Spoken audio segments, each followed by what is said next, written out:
Powered by Sports Interaction, Canada Sportsbook. It's March Mania at Sports Interaction. NHL, NBA, March Madness, MLB, and so much more. It's bananas. You can play Pinata Picks and Minute Madness, exclusive games with insane odds that you can't play anywhere else. Make your next bet with Sports Interaction. Download the app in Ontario, use the QR code at the bottom of the screen, or head to sportsinteraction.com/SDPN to get started. 19 plus, please play responsibly.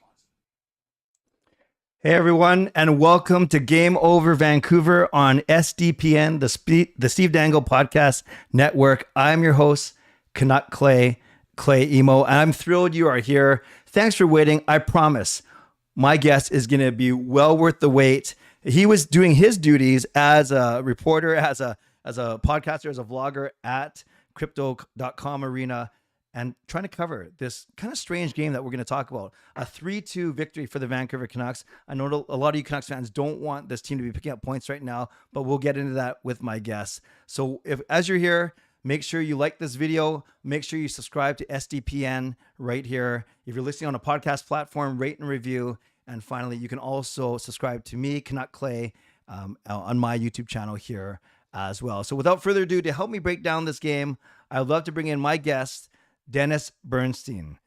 Dennis, welcome.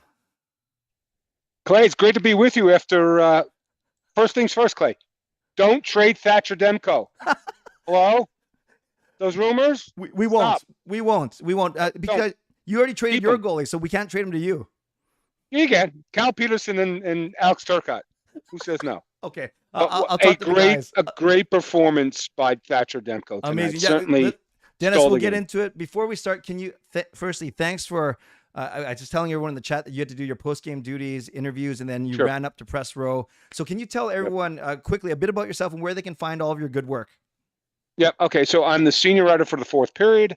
I host, I don't know, it seems like 20 shows now on Sirius XM, NHL Net Radio. Just kidding aside, we do Hot Stove, our show for Fourth Period, on Saturdays from, let's say, if it's from Vancouver, it'd be 8 to 10 a.m. Pacific time. But I also host on The Point, sit in for Boomer sometimes, also work with Steve Goyes. I am the chair of the LA chapter of the Professional Hockey Writers Association, so I do vote for the awards. I voted for the awards for about 10, 12 years now. So, and then I'm based here in Los Angeles, so while I do cover the Kings in particular, I certainly am aware of what's going on in the league, all 32 teams. Awesome. So we're going to pick on that experience. By the way, where can people follow you on Twitter? It's Dennis TFP, right? FP, yeah, like the Fourth Period. So you can find me also on Instagram, Facebook, whatever. You can. I usually am pretty good at interacting with people as long as they're respectful. So yeah, Dennis TFP on Twitter is where you can find me. Usually during games. I'm not a big live tweeter during games, like with goals and stuff like that. But if you have questions about any particular team, I'm pretty well versed about all 32 teams. That's so awesome. And when I was looking for someone to join me tonight, Dennis, I saw that you actually join a lot of shows, big shows, small shows. So for all of us content creators, we thank you and we appreciate members like you who aren't too big for us smaller folk, if you know what I mean. Agreed. Absolutely. That's how it works, Clay. So I'm happy to be with you. I appreciate that. So, and lastly, how long, before we get into this game, how long have you been covering the Kings and being based in LA? Since well, it used to be Staples Center, but now Crypto.com, since it's opened in, I guess, 1999 or 2000. So I've covered the team for over 20 years. So I know where all the bodies are buried, Clay. So yeah, for sure. So it's I'm pretty well versed, and I'm not, some factions of King fans love me, some don't, which means I'm probably doing my job. But yeah, I've been around this arena since it's been open. Well, I can already tell that I love you, and funny, I can tell everyone in here. People know in here that my cousin is Dusty Emo, who is a former goaltending coach in the Winnipeg organization and the Kings organization.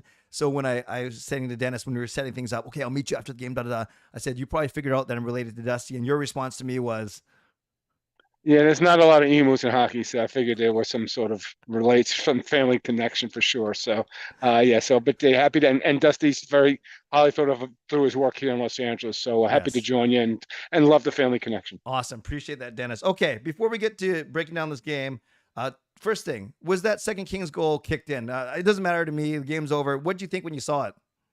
No, I didn't think it was kicked in. I thought it was a good goal. Yeah. So it's simple as that. So, and Thatcher saved every other shot. So, and was great in the shootout. So I did not think it was kicked in. But they couldn't find a way to beat this guy. He was so sharp tonight. And early on in the first period, because the Kings played their possession game. If you watch this team for the last month, this is what they do. Mm. They control possession. But it looked like a Calgary game to me. That's what Calgary usually does. They outshoot the opposition 2-1 and wind up losing the game in overtime. That's what Calgary did again tonight. It was 6-5, but yeah, it was not surprising effort by the team. But it happened once before on the Samson to LA. Mm. And Kevin Lankinen, who's not certainly Thatcher Demko, Yep. he played a great game. They wound up going to a shootout, losing 2-1. So it's the second time, and probably because they're missing Kevin Fiala, they're also missing Sean Dursey, two of the more creative players on this team. But it was Clay. There's something about Vancouver. That they have a spell over the Kings. The Kings have not beaten Vancouver since 2017. They are 0-8-2 since 2017. Yep, they have not beaten them, so it's just weird. And they've had better teams, but even the last game of the season last year, the Kings lost. And it was a meaningless game, but they cannot find a way to beat this team. And it's going to be important if the Kings have designs on winning the Pacific. Yep. They play the Canucks 2 more times in the last 12 games, so it's going to be very interesting how it goes up. But again, it was Thatcher, but certainly the two Kings killers on Vancouver. Yeah, Brock Besser, who's got 13 goals in 14 games, and PD always does well against the Kings, got a power play goal tonight. So the usual suspects beat the Kings tonight for Vancouver. Yes, and it's funny you mentioned that you don't live tweet a lot, but you tweet with such efficiency, Dennis, that when you tweet something, it means a lot. And yeah, you said those three things. You said it felt like a Calgary game, and then you talked about how Besser and Pettersson, forget about Demko for a second, how Besser and Petey seem to play really well against the Kings. Brock's unbelievable. I mean, they should probably trade for those three guys and throw Quinn Hughes in. Just kidding. But yeah, they find ways. Look, the creativity. When you're a defensive-minded team, and that's what the Kings have shifted into. Like the creative players find ways. Now, granted, the first goal was off of Edler's stick. Good to see Alex get a goal against his old team. His first goal ever against his old team, the Canucks. He played there for 15 seasons, so there was that. But yeah, the creative players find ways to beat the Kings from Vancouver. It's as simple as that. And thankfully, they don't even have Bo Horvat anymore. Bo was still on the team. It might have been a different story. It might have been a regulation win for Vancouver. It's just something they have a spell over this team, and they'll try to rectify it in the last 2 games they played this season, because they'll be a vital games for them as they try to win the Pacific for the first time in franchise history. Yeah, absolutely. And I want to spend a few minutes on the Kings for sure, and Sure. get your perspective.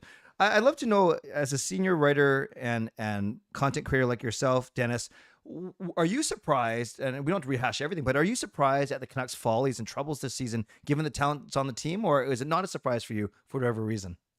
Clay, this team plays great when the pressure's off them. Remember last season, when after Travis got fired and they were out of it, they started playing well and they finished 2 points out of a playoff spot. Same thing happened this year. So I think why did Tocchet come in? Structure. This team needs more structure without question. Defense, look, they need help on the blue line. Yeah. Besides Quinn, but they need more structure to their game. You haven't seen it yet, but it's going to take, when you drop somebody in, middle of the season, even if it was Scotty Bowman, it doesn't matter. Like, what happens in the off season? Like, that's when you get to instill a lot of new systems, figure out who you want on this team, because Alvin and Rutherford are going to have big decisions to make in the off season. So it's not surprising, but again, I think it takes more than a handful of games under Rick Tocchet to say, okay, this team certainly needs more structure and need to be better defensively, because they have skill players. Kuzmenko's been fantastic for this team. Yep. Like, he's really come in and done well. There is offensive skill, and Beauvillier got a new life. There is skill on this team, but the back end now, if Thatcher Demko is going to play this way for the rest of this season and next, then you feel better about the net. But again, it's the blue line that you have to fix in Vancouver. That's the key. If they can fix that, get better structure, and get better players, frankly, in the blue line, they've got a bunch of chance, because the West really isn't that strong. So, look, do I think they're going to bounce back all the way? I can't tell you, because I need to see the roster in training camp. But at least there are skilled players that make, when they don't win, it's entertaining for the Vancouver fans. Yeah, no, great points, Dennis. And it's funny you mentioned the blue line. Yeah, you're right. We have Demko. We have enough skilled forwards up front, but then we're waiting for Philip Hronik to get healthy. And that trade, and I love your perspective on it. It was interesting because prior to that, Dennis, the Canucks were making a bunch of small moves that seemed to make sense. They got Kravtsov. They got rid of Stillman. They picked up this draft pick. So all these little kind of small, not immaterial, but incremental moves, and then they blast out 2 draft picks for Hronek. Obviously, they think he's going to be their right shot D-man for Yeah. years to come. But when you saw that, can you say, okay, I'll give Alvin Rutherford a bit of a pass because I see where they're going, or does this fly in the face of what they were doing the week prior? No, I think it's more head scratcher for Detroit than for Vancouver, because you would have thought he would have been part of the solution in Detroit. Steve Aronson thought otherwise, so they moved on from him. I think it could be a nice hit. Is he going to change the paradigm with respect to their defense? No. Could be part of the solution. I think the guy 2 years ago can. Like the guy this season, not so much. That's why he's not in Detroit anymore. So you're betting on a bounce back, and sometimes you have to trade futures for existing talent. I know it's hard to do because you think, okay, you either want to go one way or the other. Because here's the thing, Clay, you know this. Being mediocre in this league is death. You either get really bad or really good. So for Vancouver fans saying, okay, why do we trade for a decent player because we want to be really bad?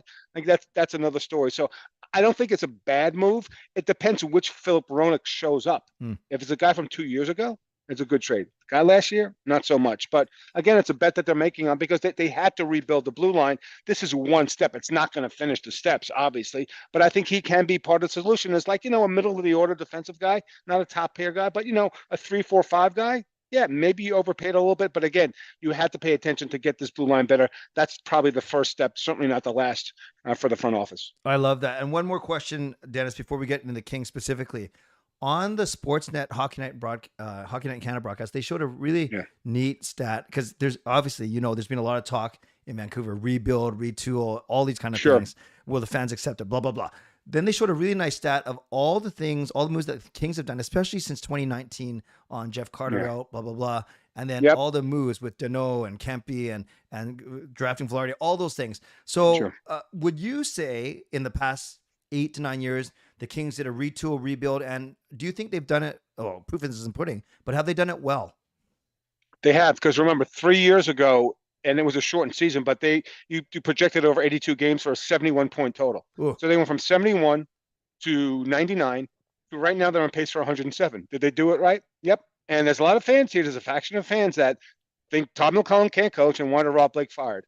But every move they've made, like with respect to the front office, everything's worked so far. Yeah. Look, Philip Danault and the keys were not even this season. Getting Fiala was a no-brainer. That was a great trade. First-round pick, Brock Faber, who might be a good player in this league. Fiala changed the paradigm of this team. But go back before that. People thought they overpaid for Phil Danault. They haven't overpaid for Phil Danault. People said, Victor Arvidsson's always injured and he's not a 30-goal scorer anymore. Well, yeah, he got injured in the playoffs. He's not a 30-goal scorer, but he's a key part. He's a hustler. He always shoots. He's got a shooter's mentality. He'll score 20 to 25. And then you were patient with Gabe Velarde. I was one of the biggest critics of Gabe because he's playing out of position. He wasn't fast enough to be a center in this league, to be a 2C. I said, put him on the right wing. He'll be Tyler Toffoli. And what does he look like this year? He looks like Tyler Toffoli. So there's been patience. There's been right moves. There's been a couple of good trades. So, yeah, they've done it right. Now, are they good enough to – here's the dilemma with this team. They could beat anybody in the West. Like, they could be beat by anybody in the West. And the key is Colorado. What's Colorado? Are they ever going to be fully healthy? Georgiev's played 2 games in the playoffs. Really don't know. But again, they had Darcy Kemper last year to win. So the Kings have done this correctly. And look, I wanted them to be more aggressive. I wanted to trade for Jack. I wanted them to get Jacob Chikrin. Didn't work out. But again, when you're a 107-point team and now you're tied for first with Vegas, Vegas has a game in hand with 12 games left. Yep. The retooling, rebuilding, whatever you want to call it, was good. Because Clay, 3 years ago, this was a bad team. Yeah. This was a team, and it was also not about the players on the ice, it's about attitude. You'd come to a game here, it'd be 2-0 against Toronto in the first 5 minutes, and you knew the game was over. It was over. You could just tell this team wasn't good enough. The attitude wasn't there. It's changed. They're really good defensively now. They got better goaltending. So yeah, they've done it right here, and hopefully it's sustainable because it's still a relatively young team, except for Kopitar and Doughty, who's played a lot, obviously, but the rest of them are 28, 27, 28, and some guys like Quentin Byfield, who we're still waiting on, and Gabe Velarde are still younger players. And again, Adrian Kempe, here's another guy who was playing at center for a long time, for 3 or 4 seasons. He was a 12 to 14 goal scorer. They put him on the wing. They kept him with Kopitar, a patient, and now he's turned into this 35 to 40 goal scorer. So there's some luck involved, but some really smart moves by Rob Blake to get them to this point. Awesome. I lied, Dennis. I got one last question before we turn over to Sure Kings. thing. So it's sort of the same thing. when they were going through this rebuild, especially after that shortened season, did they say anything to fans like, "Hey, just be patient," or "Hey, this is what we're doing," or was it pretty obvious how quickly and swiftly they moved, what they were doing? No, they came out with the plan in quotes. Luke Robitaille wrote it saying, "We have a plan to get this team back to contention." Yeah. And again, it was about their core. At that time, Quick was still a good coach, but it was about Brown and Kopitar and Doughty. And that's what you need, Clay. And any team, you need a core 4 or 5 that you have identified and say, how can we get to a championship level? But let's identify the core. They stick with the older core. Yep. And again, they've added around. So that's what they've done at this point in time. And I don't think it's a surprise, but they did go to the fans and say, hey, look, we're in the midst of reimagining the team. They never used the word rebuild, retool, reimagine, whatever. That's like marketing. I don't know. But it was a situation where they had to change things. They had to get younger. They had to get quicker. They're still not a very big team, and that's one of the criticisms of this team. There's not a lot of size on the blue line. Right. That's why Gavrikov trade was key. But again, it can be done within the space of 2 to 3 years if you identify your core. And I think that's what Alvin and Rutherford have to do. Like, who is the core? Is JT Miller part of this core? Yeah. Like, I'm not. Hughes is, Pedersen is, Brock. You've heard so many rumors about Brock. You can't think he's part of the core. So it's going to be interesting who they need to identify as this core, and then they can add parts from there. Wow, awesome insight. And yeah, I would say it's Demko, it's PD, it's Hughes, it's Kuzmenko, and it's actually it's JT Miller once July 1st kicks in, and it's no trade. Yes, of course, yeah. Right. Okay, that is awesome, Dennis. Wonderful insight. You're not going to get kicked out of that room that you're in or anything, are you? Not yet. No. I'm a big dog here. It's fine. They'll leave me alone. All right, we got a big dog fine. in LA. We got a small dog here in Richmond, Vancouver. We are going good. So let's get to our second segment now. This is what I want to know. I 2 questions start off, Dennis. Who do you think the Kings are going to end up playing in the first round? And who is the best matchup? So right now they're fighting with Vegas for top. Edmonton's kind of sneaking up. They're playing well as well. And let's just presume we can't tell who's going to win the conference, but let's presume for instance that Seattle ends up playing in the Pacific for the wild card as well. So let's say there's LA, there's Vegas, there's Edmonton and Seattle. Who should the Kings match up with? Who will they? And who comes out of that division? Those 4 teams. Well, I think the division's going to be decided. And look, Edmonton's playing really well, but I still don't trust Stuart Skinner. He comes up with these games sometimes, so I'm not sure. But I think it comes down to that April 6th game, which is going to be delicious because it's the Kings going into Vegas. I would think Jonathan Quick's going to play that game. He probably told Butch Cassidy that, hey, look, you could take a crane. You're not getting me out of that crease. I'm playing in that game. It probably comes down to that. So if they find a way, and they have played well in Vegas, one of the best games they played earlier in the year, they can find a way to win the division. I would think they would want a team like Seattle because Seattle, again, they lost in overtime last game. They've backed up, and the goal scoring that they've had is kind of dried up. So if you want to criticize Ronnie Francis at the deadline for not making an additional move, you could probably criticize it on the boy they're playing. I think that will be the matchup. Yep. What I would like to see, I want to see a rematch between Edmonton and LA. Now, that would mean that Vegas would have to win the division. Edmonton might be LA home for Game 7, might be Edmonton. But again, the Kings aren't afraid of Edmonton because they know they can outplay them 5-on-5, and they probably have the better goalie in that. Either if it's Copley or Korpisalo, which is still to be determined. So I think the best matchup would be one of the 2 wildcard teams because Vegas is, Clay. I'll give Vegas a lot of credit. A lot of guys hurt. The heart and soul of that team, Mark Stone, is not coming back. They've gone through 5. Usually when you go through 5 goalies, you have a bad season. Well, this team might win the division with 5 goalies, and that's a testament to Cassidy, the coaching job he's done. And they're not Jack Eichel, because Jack hasn't been great, but it's been guys like Paul Cotter or Michael Amadio who used to play here. Yep. It's their shock troops. It's the guys that, not even the top line, but the guys like 4 through 12 on the forward line have been great. They've reunited that Golden Misfits line of Carlson, Marchessault, and Smith. So it's going to be tough. So look, the Kings could beat anybody. I gave them a puncher's chance to get out of the division.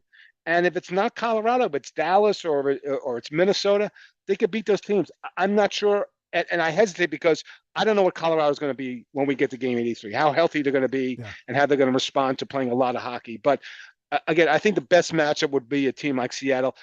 Edmonton's certainly better with Ekholm in the lineup. Vegas is really, really tough. They don't quit on games. So I think that watching these teams play, the best, and certainly Winnipeg. I think they could beat Winnipeg because Winnipeg, no Cole Perfetti, a little bit banged up, and I don't think they're as solid defensively, even with Josh Norrisy going for the. He won't win the Norris, but certainly I think the best matchup would be one of these 2 wildcard teams. Other than that, if they play Edmonton or Vegas, you're looking at a 6 or 7 game series between the Kings and any of those two teams. I love what you said. You said probably a better chance playing against a Seattle or a Winnipeg in a first round, if they win the division and play wild card, but a very intriguing matchup against Edmonton. And all we want to see is Vegas and LA play eventually, whether it's first round or second round. Yeah. Likely. Yeah, for sure. Were there any rumors or rumblings about Quick being moved prior to the trade deadline?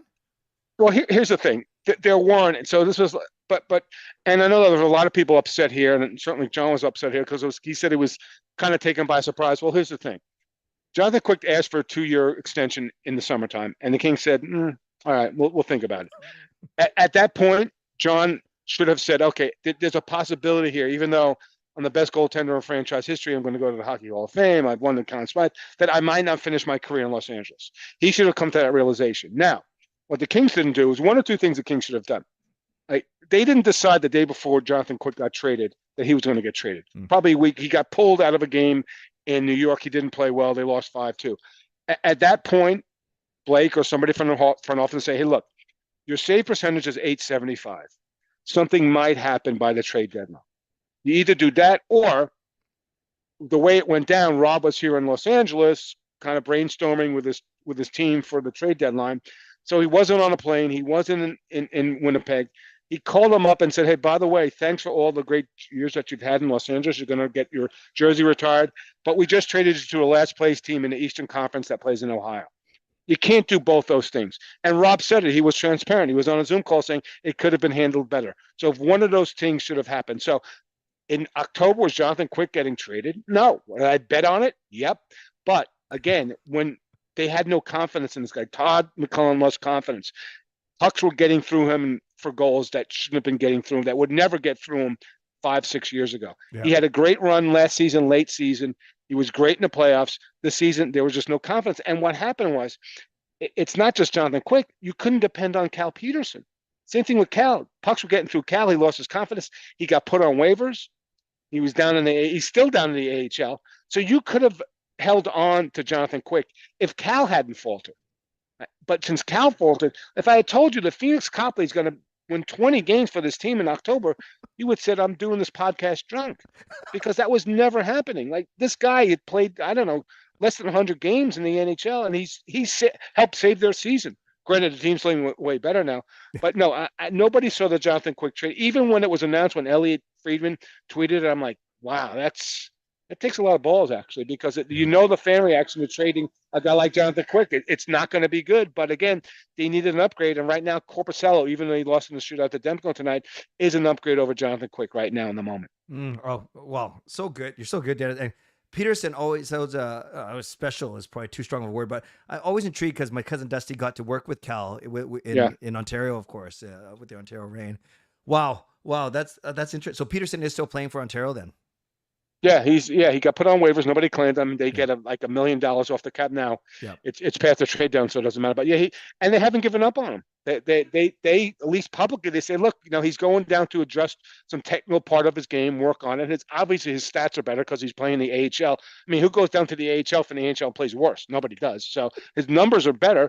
But again, he's going to get another shot because he's under contract for 2 more seasons at $5 million. And I mentioned all the great things that Rob did. Maybe the one misgiving that he probably has is given what was really an unproven goalie a 3-year deal at $5 million per. Right. They're stuck with him, but they still believe in him. At least they're saying that, because obviously there's no interest in him right now. Who would trade for a guy making $5 million a year who's sitting in the AHL? But he's still down there working on his game. Maybe he gets recalled before the end of the season, works a couple of games if they clinch and there's nothing to get his confidence back. But I think a lot of what Cal is, certainly it's a technical part of his game that has to adjust, but I think a lot of it's in his head. I just think it's a guy who's lost his confidence and needs to regain it over the offseason. Yeah. Wow. I got one more question, but before that, I love what you said about the whole, when we started, saying the Canucks, for whatever reason, their mastery over the Kings. Yeah, I was at that first game that Boudreau coached last year, and you probably remember this. It was a 4-0 Canucks win over the Kings, a shutout actually, back in December of 2021. That's fascinating, because you look at where the two teams are in the standings, and you wouldn't think that. Okay, so tell me, Dennis, give me 3 reasons why the Kings have been on this heater in the past 3 weeks, 3-4 weeks. The trade And it's not just Gavrikov has been fantastic for them. They gave him size. It really, and I love Sean Durst. He's a really good kid, and he's creative. He's really a third pair defenseman on this team on the right side. He's been playing the off, and because they couldn't find they were chasing Jacob Chicken for a long time because their left side after Mikey Anderson. The beginning of the season, Sean Walker was going to be the guy to stand in, and I raised my eyebrow saying, "Okay, Sean's a right defenseman. I guess he's played the left side." But you could see early on, coming back from an ACL and an MCL tear, it was just too much for Sean. Sean's back on the third line. They really didn't have that left side defender. Gavrikov's big. He can move. He's surprisingly aggressive offensively, which when you heard about Gavrikov, all you heard was a big, tough, stay-at-home defenseman. He's been great. He's solidified that second pair with Matt Roy. And Matt Roy has 9 goals. And nobody ever thought that Matt Roy, 7th-round draft pick, would ever have close to 10 goals in the NHL, but he's got a really hard shot. Yeah. So that solidified things. And what happened also was that, and Todd made a great point, early in the season, this team was trying to score to win. Now they're playing to win, which is different. So they take less risk. There's way less risk in the game. And part of it is Kevin Fiala does take a lot of risks. Love the player. He may be the first guy to break the string of Kopitar being the leading scorer on this team, but he plays risky. And sometimes turnovers turn into 2-on-1s. This team is now committed to playing the right way when there's a close game. They don't blow the leads that they blew in the first half of the season.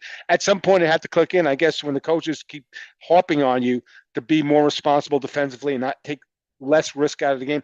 When they take risks, it's smarter risks. That's what Todd said. That's one of the differences, that they've been way better defensively. And they now have scores. Like when Kevin Fiala is healthy, you have Fiala and Velarde on the third line.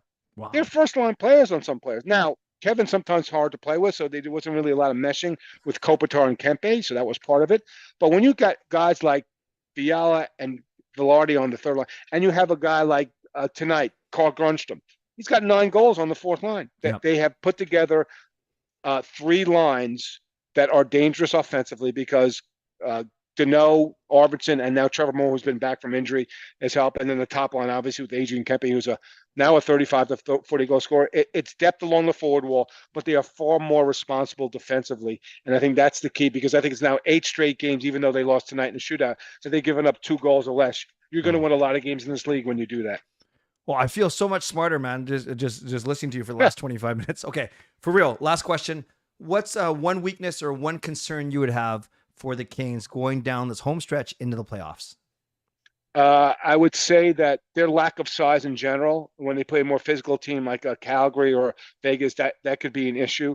And the third pair has been an adventure. But again, what team doesn't have challenges on a third pair? So like Alex Edler, great guy in the room, loves playing here, played one more season after playing last year. Like he can't play more than 15 minutes a night, and he can't play every game down the stretch. So that's it. And so there's a rotation of Walker, Edler, and Spence now has come up. Jordan Spence has come up from the A, and Sean Durst when he's healthy. That third pair, I would see teams attacking him. They don't handle the puck that great. So I would think the more depthful players. But again, that may not be an issue until they get to a division or conference final. So there's not a lot of weakness. And again, when you're this good defensively and you're 8-0 and 7-0-1 or 7-0-2 over the last 9, there's not a lot to criticize. I would think that their power play is certainly not as creative without Durzi and Fiala, because McClellan mentioned it. They play on both. One plays on one unit, one plays on the other. So you lost creativity on both sides. So the power play is lacking a little bit. It's still 5th or 6th in there. But so I think when they're fully healthy, they're a more dangerous team. So I think at that point, so a lack of size. And again, in the playoffs, although Korpisalo did have 85 saves in a postseason game, that 5 overtime game, he didn't win the game. And Copley, if you go with Copley, he really has no track record in the playoffs. So is this team, can they sustain this level of play when they play a Connor McDavid or they play Vegas that goes 4 deep? So It's going to be really interesting, but they're on the right track right now. They are a far better team over the last month, and they are a dangerous team. They could easily emerge from the West. They really could. And people laughed at me when I said that a month ago, that they could win the division. They're right there. Yep. Vegas has 1 game in hand. So again, their structure has been way better. There's less risk in their game. And again, they can be a dangerous team in the playoff if the power play responds and they can not get outsized by certain teams. Well, Dennis, I'm not joking here. I think I've learned so much today that I'm going to root for the King. Obviously, our Canucks aren't going to make the playoffs, so I might have to switch my allegiance. King Clay, just for 2 months or so. Canuck Clay, we'll figure it out. But yes, Well, Vancouver fans don't love you for that one, Clay. You might want to be careful on that one. Yeah, I think I better cut that out from the final. So, exactly. Dennis, you were awesome. Thank you for staying late. Thank you for teaching this dog a few new tricks. But I appreciate it. One more time, can you tell everyone where they can catch all your work? Yeah, thefourthperiod.com, on Twitter, Dennis TFP, SiriusXM, Pacific time, 8 a.m. to 10 a.m. on Saturdays on the hot stove, but also I also host on The Point, sitting in for Boomer. I also sit in with Steve Koulias on the Power Play, which is on from noon to 3 Eastern, so you can catch me. I don't hide, so you can find me. If you want to ask me questions on Twitter, I'm pretty reactive and responsible to coming back for questions and stuff like that. So that's where you can find me most days. Awesome. And you got back to me within half an hour this morning, and we made this all work. So, Dennis, thank you for your time. I look forward to following a lot of your work, and good luck to your Kings the rest of the season. Thanks for having me on, Clay. I appreciate it. Thanks for the time. All right. Take care. Thank you. That, my friends, was Dennis. It's March Mania at Sports Interaction. NHL. Still figuring out the tech here. Dennis was awesome. He was so good, and so much info in there, but such a great communicator. And I learned so much about the LA Kings there. So grateful that he was able to join me. So for the last 5 minutes or so, I would like to take any questions from you in the chat, whether it's something that Dennis said, something you noticed from the game. I won't go for too long, just 3 or 4 minutes here. So let me know. Type something in the chat, whether it was an affirmation for Dennis or something, an affirmation for Thatcher Demko, Quinn Hughes, Elias Pettersson, JT Miller, whatever you want. Those were among the best players for the Canucks. And talk to me. I know many of you aren't happy when the Canucks are picking up points. They just knocked off the second best team by points in the entire Western Conference. So it's weird how we can lose to a team like Arizona and not look that good on Thursday. And then actually, what am I saying? We didn't look that good today until the last little bit. So let me know. Let me know what you think. I'll answer a few questions before I go tonight.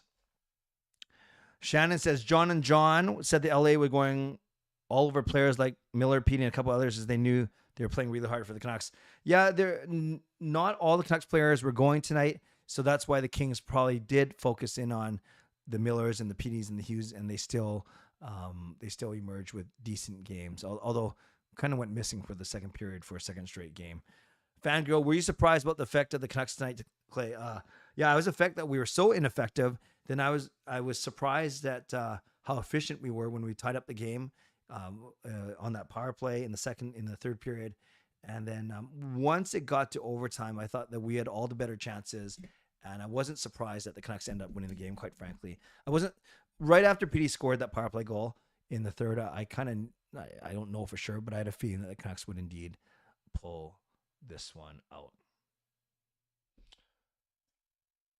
I'm not sure what Sniper's comment was talking about, so that's okay. And yes, if you aren't sick of me yet, I have Game Over tomorrow as well. So I take a lot of the weekend ones, give Kaya and Sam a break. So my next show for Game Over will indeed be tomorrow night as the Canucks play in Anaheim to take on the Ducks. So I hope you can join me after tomorrow night's game. We'll see if it's another extra time game. In the meantime, on your way out, make sure you subscribe to this channel, SDPN. Oh, by the way, Fangirl, will we see McDonough in Anaheim? I have a feeling they will. Stadnicka to me wasn't that effective. I would take Stadnicka or Di Giuseppe out, or maybe both, and put McDonough and Kravtsov back in. But I do think we see McDonough tomorrow. Okay, now I'll wrap up. So tomorrow night, Game Over Vancouver against the Ducks. On your way out, subscribe to this channel, SDPN. Like the video. You can also subscribe to me, Canuck Clay, right here on YouTube. And yes, I will see you tomorrow night at the conclusion of the Canucks-Ducks game. Once again, my thanks to Dennis Bernstein from the fourth period for joining me. So informative and so insightful. And I'm sure you guys got a lot out of his commentary as well. So as always, thanks for being here. Stay safe, stay healthy, take care of yourselves, and take care of each other. And I know you heard those of you that live in Vancouver, there's a kidnapping at a school yesterday, but it's okay because he woke up. Take care and go Canucks go. Good night.